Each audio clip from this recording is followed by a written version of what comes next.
It's Ada from Poison Rock, and I'm really pleased after 20 years of listening and playing through guitar songs, try to learn them songs. We have here Trollmannen from TROLLFEST. It's an honor. How are you? I'm doing quite well, thank you very much. Yeah, preparing Yeah, for a tour. which is a We're huge. Yeah, yeah, yeah. We're leaving for that. Well, in approximately 12 hours or so. Yeah, I was I'm in the lucky. middle of packing. I just got you before you're leaving, like, okay, pump, and then you're leaving. So it's, I mean, Yeah, yeah, yeah. you're gonna have a huge tour all around, like it's North America. It's even as South America, or just only North American tour Only North America and bits of Canada. with you're gonna touring with Tour, and there is Yeah, another band. Yeah, it's a huge tour. Ether Realm and the Dread Crew of Oddwood, or the Odd Crew of Dreadwood, or Yeah. yeah. So this is gonna So be I'm like, looking forward to yeah. it. And of course, I think that I assume that you're gonna play some song of this release of the wrong 20 years and the wrong leg. For me, isn't the right leg. Uh, well, I'm not sure actually. I don't think we're doing any of the songs from the 20 years Okay. release. Let me think. It's uh, no, well, sort of in a Yeah, way. some song. Like there's versions of songs on the 20 years record that we play in the Like normal versions you like in the in the normal live version. setting. There is the normal and there is the fucked up one. One thing that I always love about Yeah, pretty guys, much. Yeah, yeah, one thing that I always loved about Trollfest is the humor that you guys have. This humor, this being completely because I mean okay, there is humor, there is everything, but of course everything I think started, like to wanna just put together a project, start something because yeah, the sound is really particular. The sound, like I said, it's a kind of it's okay northern, but as the Balkan sound, you can hear it, perceive it really good, and it's not yeah. there's not any band in the northern music scene, in the folk especially music scene, using this Balkanic sound. So it might be funny as Not a so much. No. genre, but you can have fun. But this Balkanic influence and sound, it's really important as well. So I make it easy to ask you. It's Absolutely. because of there's some culture in you from the Balkanic, or just you like the sound? No, it's mostly just because we like the sound. We like there are a lot of us in the band, and we're all very very fond of music. So Yeah, like we all of us listen to all kinds of different stuff. yeah, And like one of the common denominators within the band is extreme metal and Balkan folk music. yeah, So like usually we have a pre-show ritual where we'll put on a playlist with Ferus Mustafov and yeah, Fanfare, Teucalia and Magnifico and all kinds of Balkan party music, and yeah, that's how like one of the ways we get ready to play a show. yeah. And So yeah, Amazing. after doing especially the first record was sort of straight up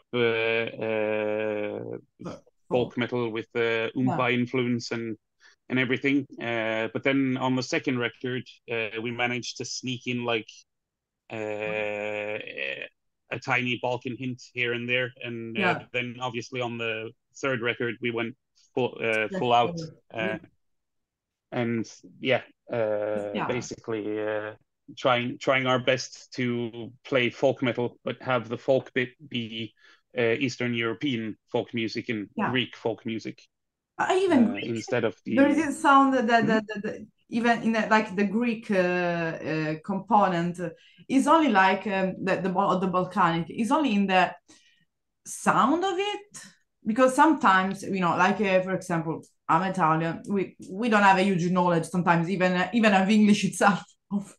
Sometimes we don't know it Oh, as well. As Italians, there are so many people there, they don't know how to say a lot, which is okay. But like I said, even lyric wise, there are some aspects of the Balkanic culture that you put in the music, the song. yes, especially for the third record. Like when I wrote the lyrics for it, I did some research for Eastern European folklore, Yeah. and yeah, definitely that sort of inspired a lot of stuff on that record. And there's also sort of like instrument-wise, we Okay. usually have bouzoukis, and also the saxophone is sort of typical for a But lot of Eastern European music. And,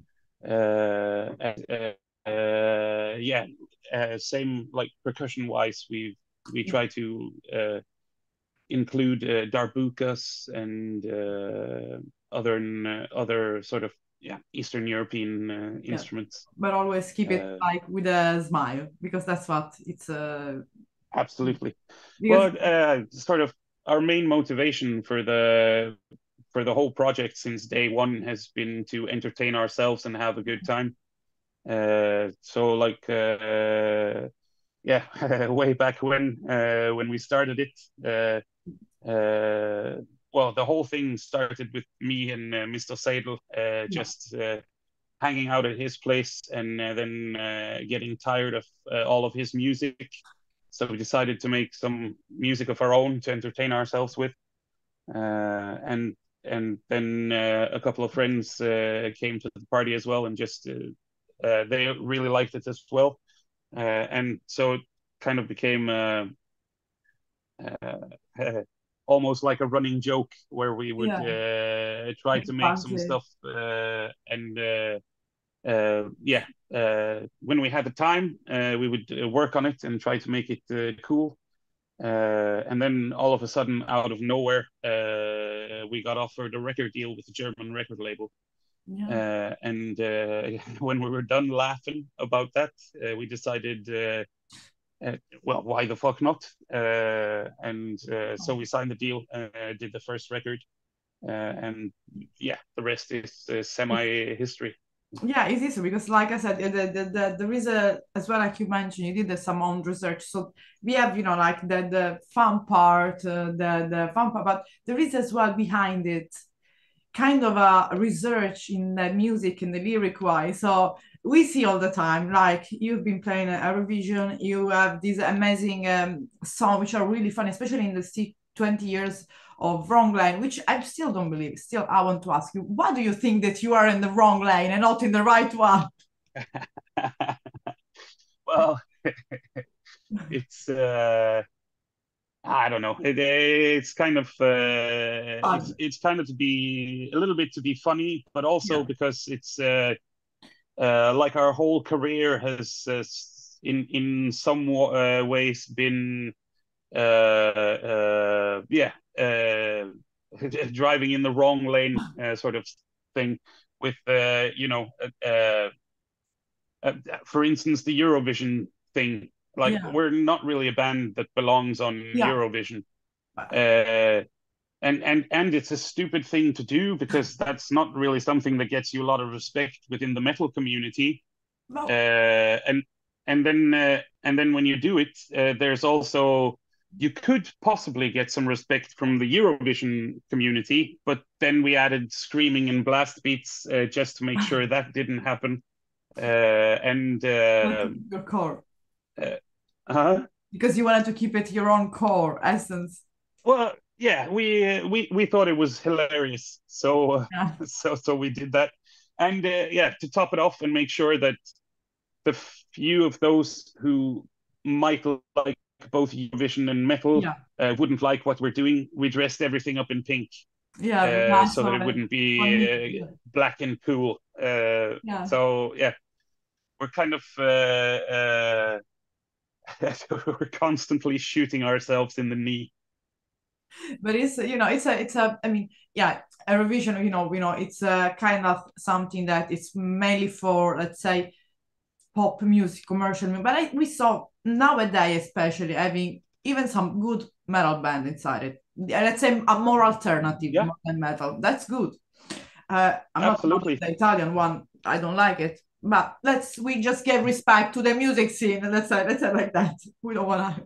It indeed, indeed. Because behind every project there is always effort, and of course behind Yeah. Trollfest there is as well, like you mentioned, you started to do, you are one of the founder, but Trollmannen, who, I mean, before you being Trollmannen, who you were, like, of course you've always been Jostein. Your journey throughout Yeah. music, because of course we know the whole band, it's a 20 years and plus of history, but before that, Mm. growing up, I mean, what you were listening to, Yeah, what okay. you were doing it, you got other Oh, projects. So yeah, let's give oh, of people course. Yeah. like a look in the curtains, behind the Yeah, curtains. yeah, yeah, yeah. Yeah, okay. Well, a musical journey started out with particularly my father has always been Okay. fond of music. So he would listen to Pink Floyd, Black Sabbath, Thin Lizzy, Uriah Heep, Genesis, and I remember like one of my first musical memories is finding a cassette tape of a Dutch band called Focus, and Okay. they had a song called Hocus Pocus, where there was a guy yodeling, and I thought that was hysterical. So I borrowed the cassette tape from my dad, and I played it so many times and like rewound it just to hear the yodeling part. So the cassette tape broke, and I had to hide it. I don't know where it is. Uh, but yeah, I started out quite early. Like just my dad would always put on some music when he got home from work. Yeah. So that's where the whole thing began. And then a couple of my neighbors who were older than me and therefore also cooler than me, they were big fans of AC/DC. Okay. So obviously I became a big fan of AC/DC. And at this point, I also joined a brass band, like a school brass band, Yeah, we have it to as play the brass. drum. Yeah, we have brass here Yeah, too. Yeah. yeah, So yeah, yeah. So I played the drums for that, and then yeah, I think AC/DC was the main thing I listened to until I was a teenager, and then yeah, I discovered Sepultura and Pantera and like the whole Fair thing. Factory and yeah, Machine Head, and obviously Korn, and then all of the new metal stuff, and then I sort of got slightly into a bit of the black metal stuff as well. And also, I studied music in upper secondary school, Okay. and also after we started Trollfest, like I think we started it in 2003, and then I sort of moved away and ended up in England, where I also studied drumming for Okay. 3 years, and yeah, so yeah, and obviously, like from I think I was in sixth grade or something Yeah. when I started my band Yeah. with a couple of dudes from my class, and then it's sort of like yeah, as I got older, I got involved with all kinds of different bands as a drummer, and then I'm still involved with a couple of bands as a Okay. drummer, and yeah, like I There's remember yeah. especially when I went to upper secondary school and studied music. Like up until that point, I was only listening to rock and roll and metal. Yeah. Like if it didn't have a distorted guitar, I wasn't interested at all. No more yodeling. No more But yodeling. No, well, I still like the yodeling song, but that was the exception, you know. And but then when I started studying music there, I had quite a few very, very good teachers, and you know they would come into class to demonstrate different types of classical music, Yeah. and they would bring in really cool pieces. So like slowly but surely, I had to acknowledge that okay, there's some cool stuff going on with classical music as well. Yeah. And then you know, as music history lessons evolved, we started getting to jazz, and you know, slowly I had to admit that there were some cool bits happening in jazz Yeah, from it time to just time as well. so wasn't Uh, all distorted. yeah, yeah. So that sort of broke down every barrier I had. That's So that's important. nowadays I listen to more or less all kinds of music. Yeah. Like yeah, I've been into klezmer music a little bit lately. I've also been into uh, a guy called Jordi Savall, who's like a classical dude who does Okay. old music performed on old instruments in old locations. So Okay. it's basically the closest you can get To to fall the experiencing what a folklore. concert would have been like 500 years ago. Well, yeah, Uh, that's important to as well understand, especially if you want to yeah, understand. Like I think you're in this case from Norwegian folklore, and especially is how it used to be the music back then. It's important. There is a good guy going around Norway playing this old instrument. It's called Skjellbraten. He's a really good musician. oh, Yeah, yeah. They play oh, usually cool. at Midgårdsblot. Yeah, play at Midgårdsblot or some. Ah, Yeah. I mean, it cool, should cool. be, I don't know if you ever played to Midgårdsblot. I don't know. But this is We your yeah land. we Yeah, this is your land. I mean, we yeah, no, we've played there once, yeah, but true to being in the wrong lane. Instead of dressing up like Vikings, we dressed up like gypsies and went all out Balkan. that's amazing. And Yeah, but that's, it was a lot of fun for us, yeah. I'm not sure if all the Vikings got it.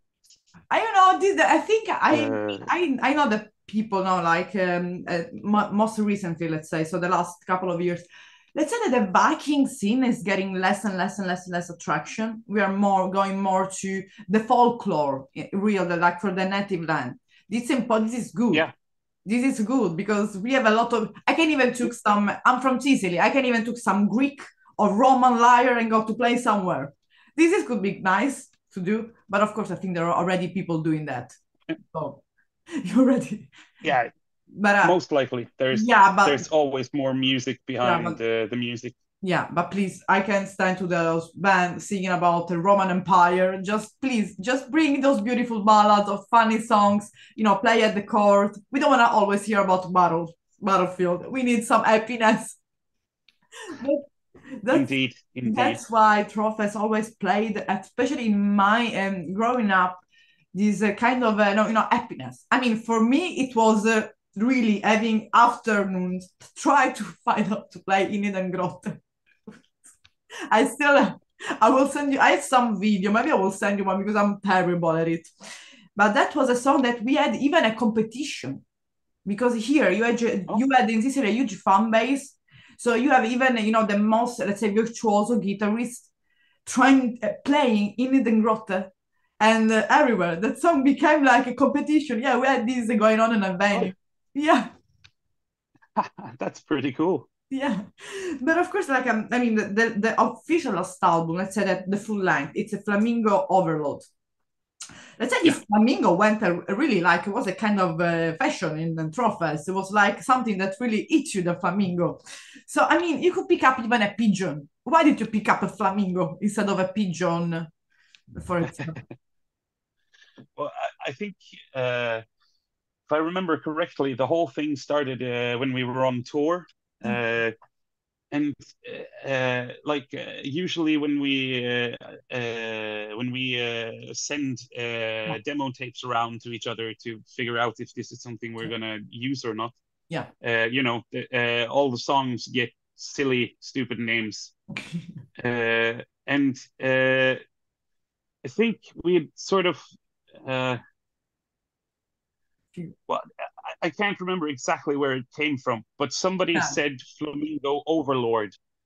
And we couldn't stop laughing just because Just that. the juxtaposition is so fantastic with Yeah. such a frail, Yeah. skinny-boned creature who couldn't really dominate anything except tiny, tiny shrimp-like creatures.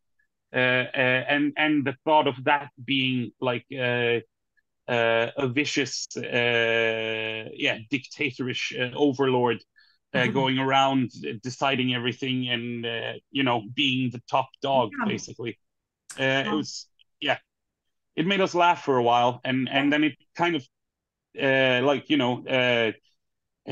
we have a lot of jokes going around, and then some of them stick around for some time, and then you start thinking like, oh, okay, I think maybe some other people will find this funny too. So yeah. Especially I think people knowing you as a band and following you since you, especially at the beginning or whatsoever, being fan of TROLLFEST, they know you, so they know they can joke about it, of course. Then Yeah. because that's the And it's also yeah. been, huh? No, We're usually, to keep stuff interesting and fresh for ourselves. We've had this thing where every album has a new sort of costume and a new yeah, kind of image and all of that stuff. So that's a lot it's of also yeah. usually when we try to pick out a concept to go for, we try to consider all the aspects of what it will entail, I suppose. Yeah, For will is this going to be an idea that will work well with the costume, or yeah, is this going to be a good idea to write a whole album about, or is it more sort of an idea for just one song? yeah, that And fit maybe in a yeah, concept. So that carry on pretty well, we must say, because until today it's going pretty well. But of course, like I said, yeah. yeah, like in this last release, 20 years in the wrong line, there's a little bit of everything, let's say, of these 20 years. Of course, for Yeah, the explanation of each song, I saw that you uploaded really the explanation for every song. yeah. And so let's say for people that want to just go in, dig deeper. But of course, let's say, how did you pick like all the song to put it into this? I mean, there was a way to put it this song into this record. I just picked like randomly, like let's put it that way. No, it's sort of uh, uh, well, a lot of the stuff on the 20 Years in the Wrong Lane record are leftovers Yeah, from earlier album writing sessions. yeah, And also like three of the songs are sort of left over from the Flamingo Overlord writing session. And then there's a couple of remixes and some and other stuff, but it's basically it's kind of like leftovers from the last 10 years of recording music. okay, uh, but I don't mean leftovers as in like that. food that's been No, in no, the no. fridge Yeah, yeah, for yeah, a week and been yeah, shitty. It's more like, for instance, like one of the songs that ended up being the smoldering failure yeah, single from the 20 Years in the Wrong Lane. Uh, that was a song that we sort of if it had been written a little bit sooner, it definitely would have been on the yeah, Flamingo Overlord record. yeah. But by the time it came into existence, the record was Was- sort of Oh, already planned out. yeah, So we managed to yeah, record it at the very end of the recording session. But you know, yeah, I think when we recorded the drums and guitars for it, the vocals weren't written even. So they sort of like, yeah, the song sort of became finished as the album became finished. Yeah, of course. So yeah, it didn't make it on the album, but it's a really cool song nonetheless. Same thing happened with the song Atlantis from which was originally written for the Captain Chaos record, but it didn't make it onto Captain Chaos because it was well, at the time, we felt the record was more than long enough, and we felt that that song did somewhat the same job as a different song on the album. So there was no point in having two of them. So yeah, one got put in the drawer and basically earmarked for a little bit. Yeah, for the 20-year celebration. But that's good. I mean, that's a I think this is a really like as well, like, you know, this is kind of way is to, let's say, to go again throughout all your music history, but not with, for example, all, you know, the songs that already are all in the previous, like, you know, like the best or the hits whatsoever, but with the same sound, so the vibe of each albums, but with that song that were there, you know, like this must be in the album. You didn't get it, but so let's say we can have kind of a traveling time, but with meeting new people, let's say, that instead of people in the history, let's say new other characters, others. Yeah. So that's it. I think it's a good way, and especially an interesting captaining way, because people are not only listening to your sound. It's a good way as well to see how the sound develop, because of course you see all in at least in the last 10 years, but it's as well because they listen to, okay, that album, I loved it. Oh, there was this song, you know, so it's kind of adding new song to the one to the album that the people liked, and is a, let's say, a new version to do a greatest hits. Let's call it like that. A different version, because greatest B-sides. Yeah, it's good having the greatest hits, you know, because sometimes, especially when you have 20 album like a CDC or whatsoever, you have the greatest hits. You have a lot of album as well. Maybe one day there will be a greatest hits, but having this, it's always as well, you know, it's like, because people might say, oh, this is a greatest hits, I already have all the album, it doesn't work to, you know, to buy it. In this way, it just keep the people interested, like to find out even new shades, maybe in some album that were released. And like I said, of course, there are as well some remixes that you also know that you enjoy doing remixes as well. that's the beauty, I think. Yeah. It's well, you know, haven't tried it out, so why not try it out? Yeah. And Trollmannen, who's our original drummer, but he's now sort of he's still with us, helping us out with writing songs, and he's been doing like a gig every now and again. Okay. But yeah, he's also he's been working with a lot of different stuff in the music industry. So he's been tampering a little bit with the whole remixing stuff. And yeah, so he made the remix for the Dance Like a Pink Flamingo song.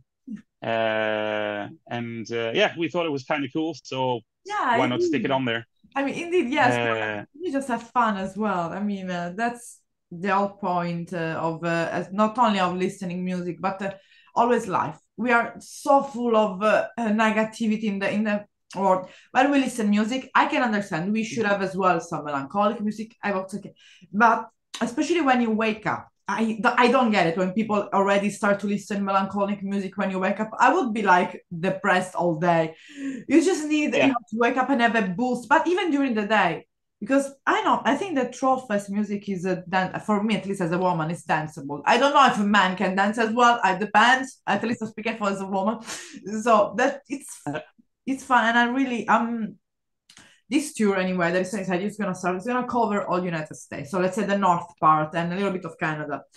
So yeah, it's a long tour, but it's cool, and there's some, I mean, you already start, because of course the release is fresh of 20 years of the Wrong Lane. But did you already start to have some pitching, some idea for maybe further album, at least? That for what you can say. Yeah. We are not asking for, like, say, precise information. Yeah, no.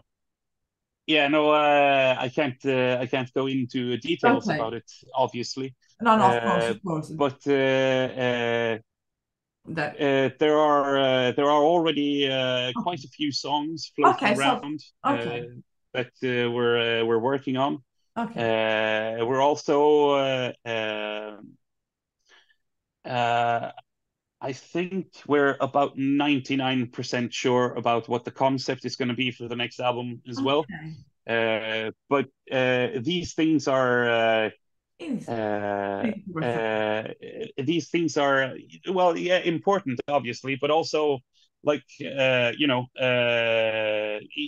day-to-day life, we meet up once a week for rehearsals and hang out and have a good time. But when we're on tour, we have to spend all the time together all the time. And yeah, so obviously that's prime time for bouncing around with ideas and trying to come up with silly shit, because everybody is there all the time. So if you have an idea, all you have to do is, put it out. Write the text and be like, everybody meet me in 10 minutes. I got a glorious idea. And then, you talk about it. Yeah, but of course, try to think about pigeon. I don't know why. Sorry, there is a joke inside Poison Rock about pigeon. Sorry, we have jokes. No, but I like pigeons. Yeah, but cool. What is important is that that you're already thinking about new material. Of course, there's the proper time to talk about that. We will do maybe an interview after. There will be everything in the future. But what's important just go out there and have fucking fun, like always you do, and especially with Tür, which is an amazing band. Tür, they were kind of the pioneer of, let's say, the Viking genre, especially in Europe. But before we end, I wanted to ask you if this release is going to be available in every platform, but as well there are going to be physical copy released, or only let's say platform like streaming services. No, 20 years in the Wrong Lane. It's we've printed up quite a few, or some vinyls. Okay, they can. I will put everything in the bio. Yeah, so there is physical copies. Okay, so I wish there are physical copies. You can buy them through our webpage. Yeah, I'm gonna. You can order them. But also, I think it should be out on Tidal and on all the streaming platforms already. Perfect. So thank you so much. It was really a pleasure. Have fun on the tour and see you soon somewhere in some cave. I hope so. Yeah, right. Thank you very, very much. It was a pleasure for me too. For me too. Thank you for all the entertainment of this year. Thank you. It was really an honor. It was our pleasure. Bye. It's much more than anything. I gave you something